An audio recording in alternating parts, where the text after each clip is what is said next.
Ya, kembali di Kompas Malam, Saudara. Saya ingin membandingkan di negara lain, Australia 200.000 kalau tidak salah ya, perbungkus rokoknya. Apakah kemudian itu berbanding lurus dengan berkurangnya perokok di Australia, Mas Heri?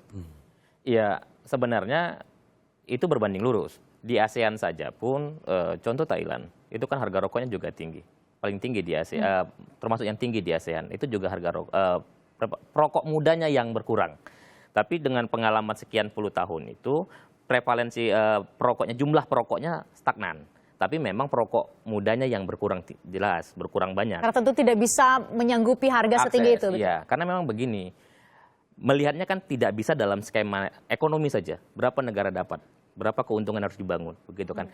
Karena begini, jangan sampai nanti pada akhirnya pengelola negara ini salah perspektif sehingga pada akhirnya terjebak dalam skema menggadaikan rakyatnya, menjual rakyatnya kepada industri rokok. Yang pertama begini, hukum kita mengatur bahwa rokok ini produk adiktif. Ini Undang-Undang Kesehatan. Saya kira Bang Saleh paham betul, gitu kan? Pasal 36 Undang-Undang Kesehatan itu menyatakan secara tegas bahwa rokok itu produk adiktif. Yang kedua adalah turunannya menyatakan bahwa ini rokok yang menyebabkan kesakitan, gitu kan? Bahkan banyak penelitian menimbulkan kematian, gitu kan? Sehingga pada akhirnya memang negara harus hadir di tengah-tengah, memberikan perlindungan kepada warga negaranya, gitu kan. Ini bukan hanya bicara tentang bagaimana negara mendapat keuntungan saat ini untuk membangun negara ini 5 tahun ke depan, gitu kan. Ini kan pemerintah harus mampu berpikir tentang bagaimana membangun bangsa ini sekian puluh tahun ke depan, karena bangsa ini kan nggak cukup 5 tahun saja dibangun, begitu. Nah, ini yang saya kira.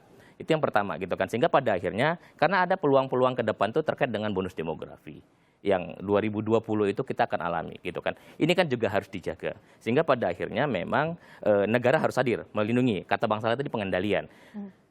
Salah satu upaya pengendalian untuk meningkatkan, menurunkan jumlah prevalensi perokok itu memang meningkatkan harga cukainya, meningkatkan harga rokoknya.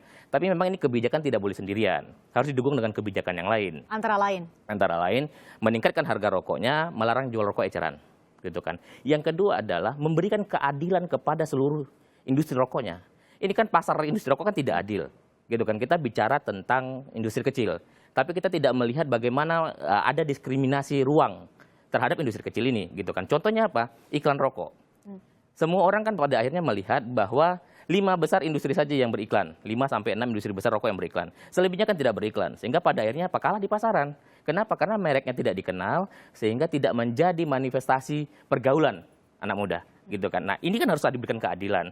Kalau memang negara mau melindungi industri kecilnya, berikan keadilan, gitu kan. Keadilan dalam mekanisme pasarnya. Larang iklan rokok semuanya, jadi semuanya dalam skema yang sama. Itu yang pertama. Yang kedua memang menjadikannya satu layer. Ini kan sekarang ada 12 layer cukai rokok kita ini. Kelas A, kelas B, kelas C, kelas D. Jadikan aja satu semuanya. Sehingga semuanya bertarung dalam pasar yang sama. Yang adil, gitu kan. Nah, yang kedua saya kira begini. Agak nggak pas juga kalau kita menyebutkan bahwa ada yang dikorbankan. Saya melihatnya ini bukan masalah satu diangkat, satu dikorbankan.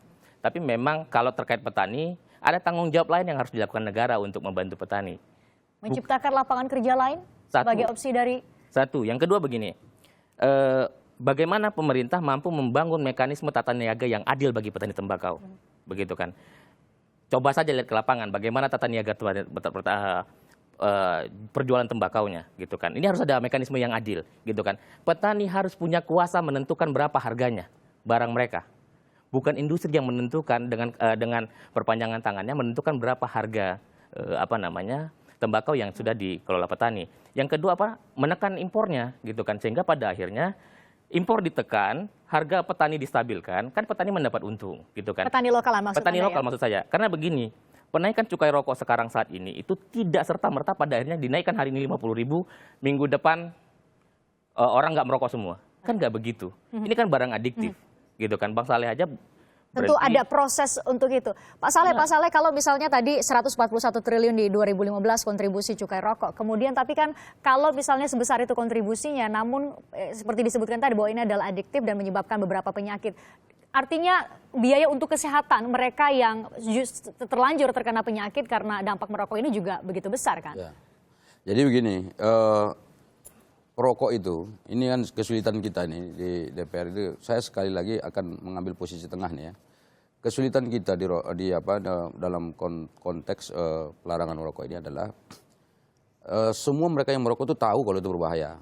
Bahkan di bungkus rokok sudah Dan di bungkus rokok besar-besar. itu sudah ada mereknya kalau ini berbahaya, tetapi tetap saja mereka merokok. Berarti mereka melakukan secara sadar. Dan mereka secara sadar tahu bahwa mereka membakar uang, kira-kira begitu dalam tanda petik juga nih. Nah karena itulah maka saya katakan ini tadi semua kebijakan yang akan diambil oleh pemerintah harus mendengar semua pihak.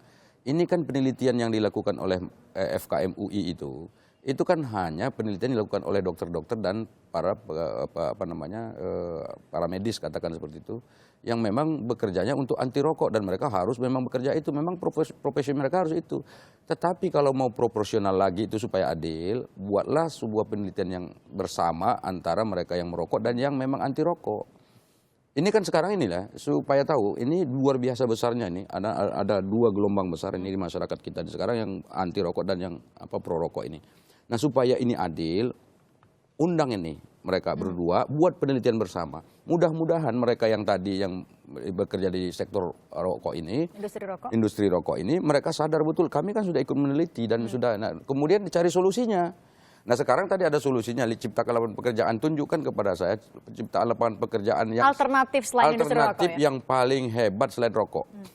Kenapa? Rokok itu orang itu pasti beli. Jadi kalau dia disuruh misalnya jual produk lain itu atau misalnya disuruh nanam yang lain itu misalnya seperti pisang atau yang lain sebagainya misalnya. Pertanyaannya, waktu nanamnya lama.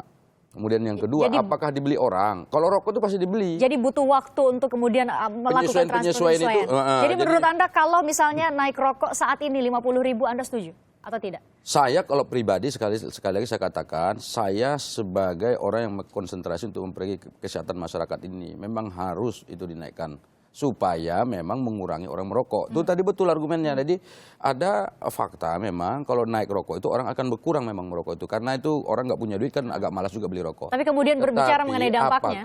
Apakah misalnya itu bisa menyelesaikan dampak yang lainnya?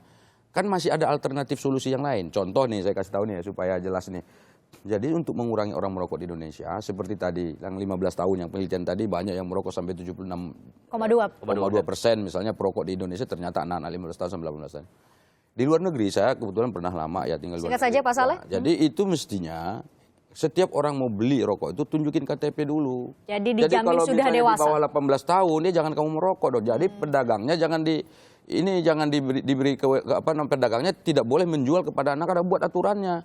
Sehingga kalau yang dikhawatirkan adalah generasi muda kita akan merokok, dibuat aturan itu siapa yang melanggar itu tangkap begitu. Itu jadi kan aturan dalam tataran pelaksanaan. Saya masih ada solusi yang lainnya tapi ini mungkin karena ada nggak tahu saya waktunya masih ada tapi Oke, sedikit saja Pak Saleh. Solusinya yang lainnya itu adalah itu kita berorientasi untuk ekspor. Ya jangan dikonsumsi dalam negeri. Jadi pertanian kita itu cobalah sekarang pernah nggak dipikirkan sih supaya itu diekspor saja, jangan dikonsumsi di sini. Jadi petani tidak perlu teriak-teriak. Tidak perlu teriak-teriak. Oke, terima kasih. Bisa juga itu solusi. Tapi di luar udah dikendalikan dengan ketat bang. Mungkin diekspor juga. Ya tapi nyatanya orang tetap merokok. Iya. Dan jangan dipikir hanya untuk satu negara, kan banyak negara di dunia. Baik. Tadi udah disebut Rusia sekian persen, ini sekian persen. Ada negara-negara lain juga. Baik, terima kasih Pak Saleh Daulay, anggota Komisi 9 DPR RI, Pak Heri Haryansyah, Direktur Rumah Kajian dan Advokasi Kerakyatan Indonesia. Semoga ada titik temu antara kesehatan, menjaga kesehatan masyarakat, menjaga agar ada kontribusi cukai besar di APBN kita dan juga tentunya untuk menjaga bagaimana industri padat karya tetap hidup begitu. Terima kasih Bapak-bapak sudah lagi di Kompas Malam.